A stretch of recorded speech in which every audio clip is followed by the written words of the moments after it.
You know what? As far as I know, Jesus never used and said, Mike, he did not dress like this, as good as it looks. But Jesus did speak to the people. I am no Jesus. I stand before you today the same as you, a sinner.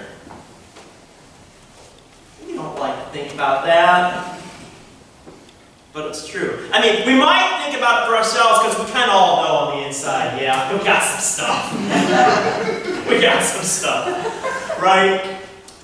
But we don't always like to think about it about people that are, that are up front or our leaders or people that we vote for. Oh my goodness, I'm not going there until election day on Tuesday. Okay, do go vote, but other than that, that's it.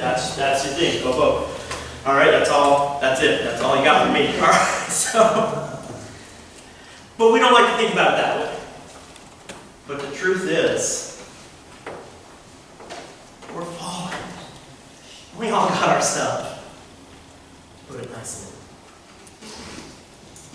So one person comes to Jesus. One of the scribes came near, and he heard them disputing with one another. Heard who? Disputing with who? Right? We kind of pick up in the middle of this passage. We're not really sure what's going on here. We hear all the first commandment, the greatest commandment, love the Lord your God. What's going on here? Well, what's going on here is the Sadducees have come and brought Jesus, are you ready for it?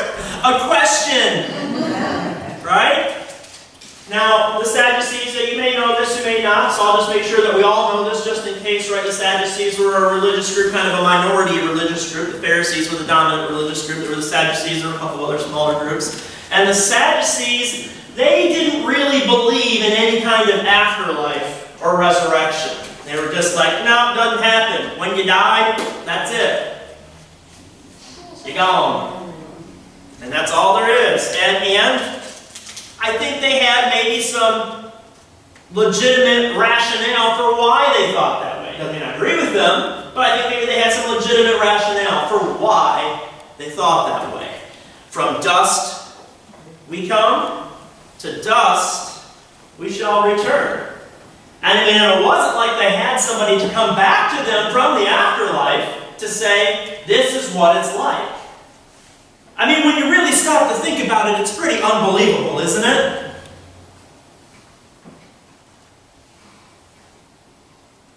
But see, inside, I think we all kind of know that too. Not that it's unbelievable, but that it's true. That there is more to us than this. Man, I hope so. In my case, I really hope so.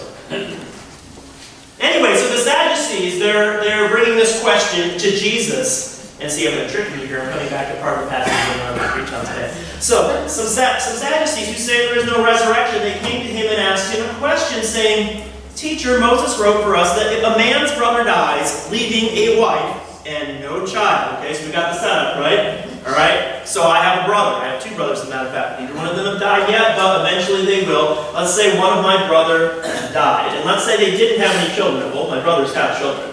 Okay, my oldest brother has 2 children. I have 2 nieces there, and the next older, there's 3 of us, right? I'm the youngest. And so the next older, the one in the middle, he has 2 children. He has a boy and a girl, and so I have a niece and a nephew there, right? And so, but let's say the middle one, for example. Let's say they just decided not to have Abby and Noah, or it didn't just, happen, or however that worked. But anyway, we'll talk about that this morning. But anyway, let's just say there were no Abby and Noah. My brother, Brad, he died. So he leaves a wife, and there's no children. Okay? Right? And according to this, right, Moses wrote for us that what we should do, we have to marry the widow and raise up children for his brother. Okay, I love my sister-in-law, but no. No. Also, I think Al would have some objections to that. Not that I don't have plenty enough of my own. Anyway, so leave wife with no child. The man shall marry the widow and raise up children for his brother. There were 7 brothers. See, they're setting this up for Jesus. Like, okay, let me set up the situation, the scenario here. So there's seven brothers. And the first married, and then he died. And when he died, he left no children, right? Okay, fine. Well then, so the second brother kind of takes on the first brother's wife. That's just apparently how this worked then. I don't know.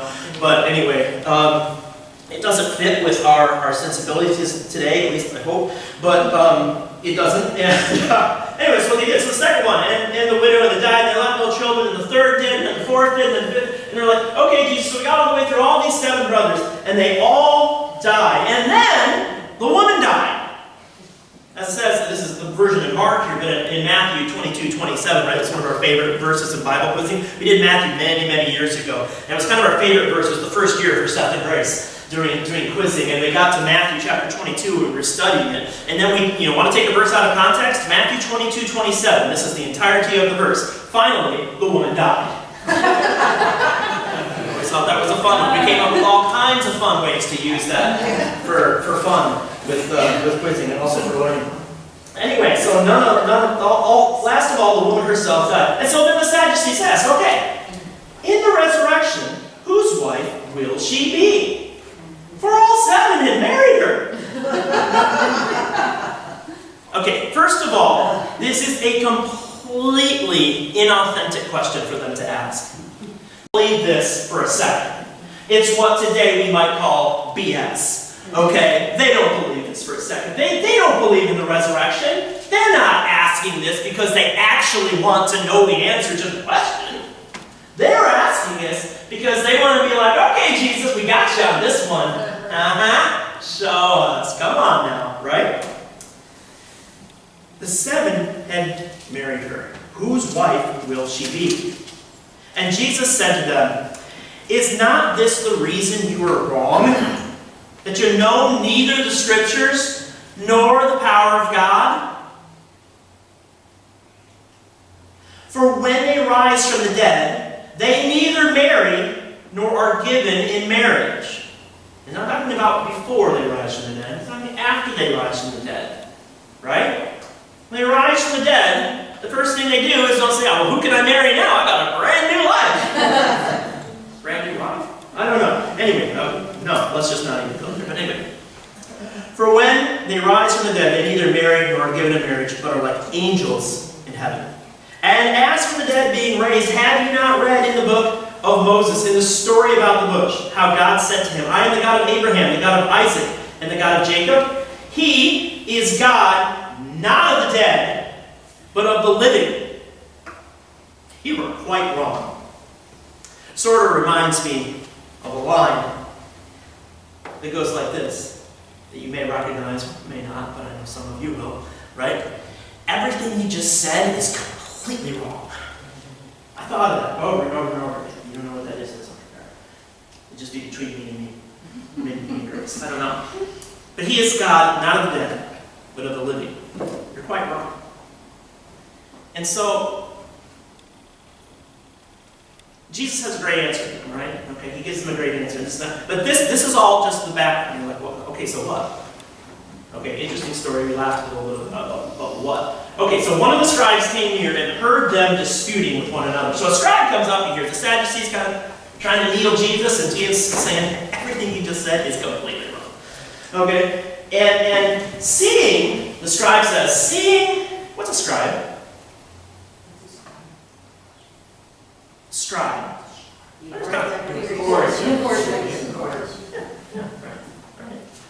Okay. What would a scribe know? Right. And what did scribes in Judaism and with the Jewish, what did they spend most of their time scribing? Right. So these guys know the law, right? And Jesus had just said to the Sadducees, you don't know the Scriptures or the power of God. This guy, we know he knows the Scriptures because he's a scribe, or at least he better have. I don't know. So one of the scribes came near and heard them disputing with one another, and seeing that he answered them well. How does he know that Jesus, or how does he think in his own mind that Jesus answered them well? He thinks that Jesus answered them well because he knows what the Scripture says. He knows that even in the Torah, even in the Old Testament, there's these shadows of a life everlasting. It's not talked about a lot, but it's there. Seeing that he answered them well, he asked him, which commandment is the first of all? This is not a BS question. This is a real, sincere question. This is a guy who has probably written and copied these laws and commandments over and over and over again. He's probably studied them. He's probably learned them. He probably has most of them memorized, like our quizzers have many passages and verses and material memorized. It's pretty cool. You should listen to the books sometime. It's pretty amazing. He knew this stuff. It's a sincere question. Which commandment is the first of all? So this is not like the question that the Sadducees asked. It may, I remind you, and take you back a few weeks ago, if you recall, to a young man named Rich, who said, "Good teacher, what must I do to inherit eternal life?" Buttering him up. So, that was kind of a BS question too. So he either, good teacher, right? In the Rich's case, good teacher, I'm trying to kind of butter you up. Or in the Sadducees' case, we're trying to kind of set you up. But in the case of the scribe, he just wants to know. All these laws, all these rules, all these commandments, all these regulations, what commandment is the first of all? Jesus answered, the first is, and this is in Judaism, the Shema. The first is, "Hear, O Israel, the Lord our God, the Lord is one. You shall love the Lord your God with all your heart, and with all your soul, and with all your mind, and with all your strength." The second is this, "You shall love your neighbor as yourself. There is no other commandment greater than these." We all shake our heads and nod, of course.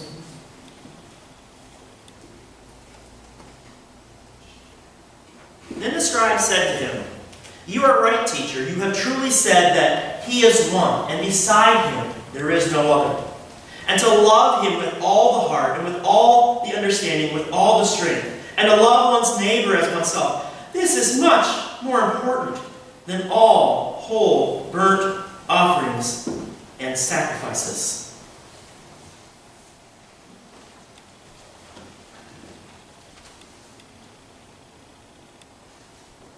These are cool.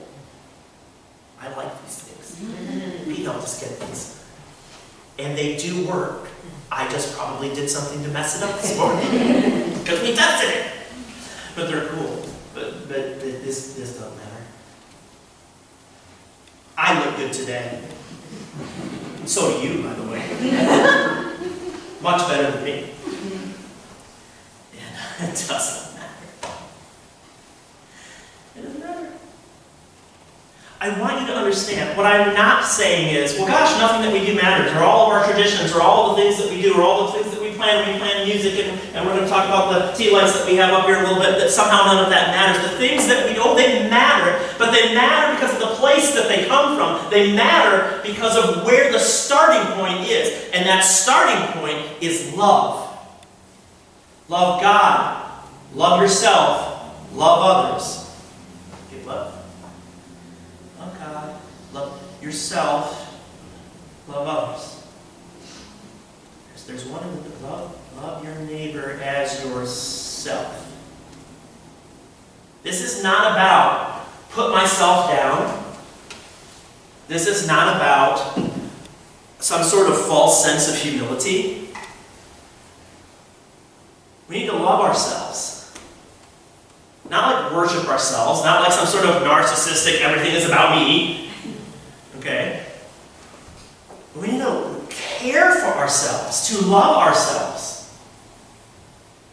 How can we possibly expect to genuinely love another if we don't really love ourselves? If we have no place, no center from which to come? And how do we genuinely love ourselves? We're fallen. The only way to do that is to tap into the very first commandment, the love of God.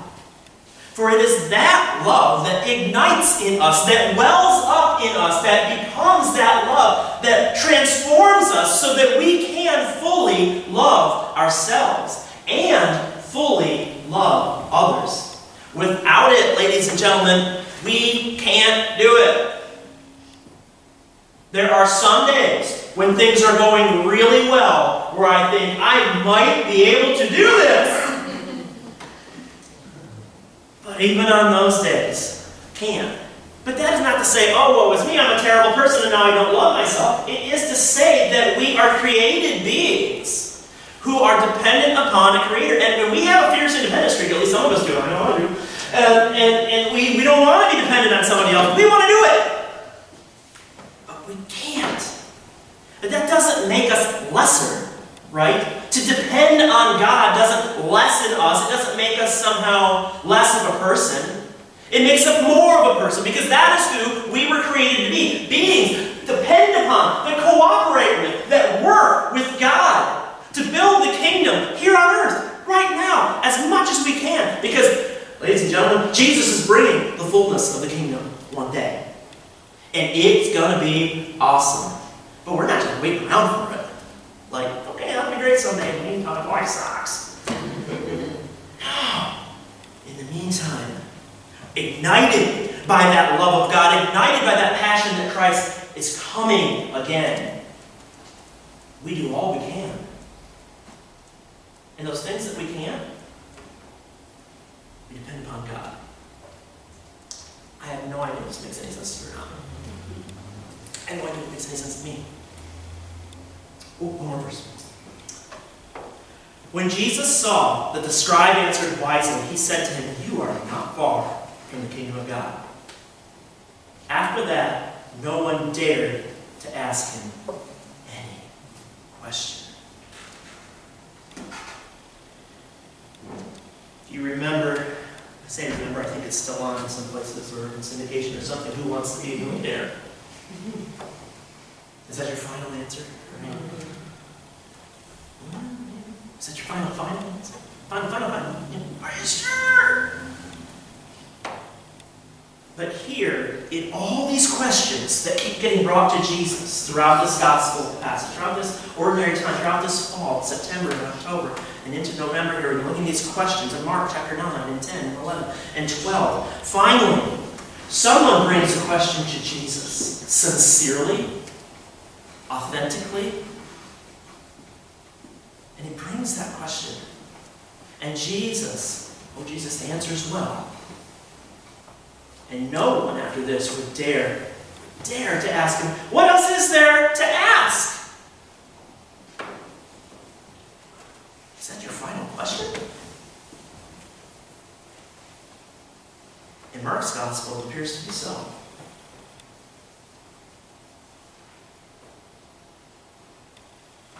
Where do we begin? When there is division rampant around us, where do we start? When people walk into this place, a place like this, on any Sunday or Saturday or Friday, shoot it up. Where do we begin? We need a place to begin. And love is hard to work out. But it is the place where we start. It's the place where we start. We're not going to agree on everything. We're going to get offended by something somebody said. But where do we start? Always love. The love of God. Love for ourselves, because God loves us. We are His creatures. His creation. And love of others. That's where we begin.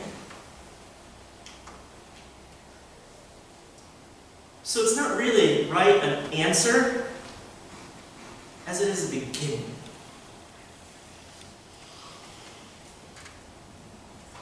Love. Sounds so simple. And it is. But it takes us lifetimes to work out. That's okay. It's okay. But it's love. Where do we begin? We'll talk more about that in a few weeks. I want to move on.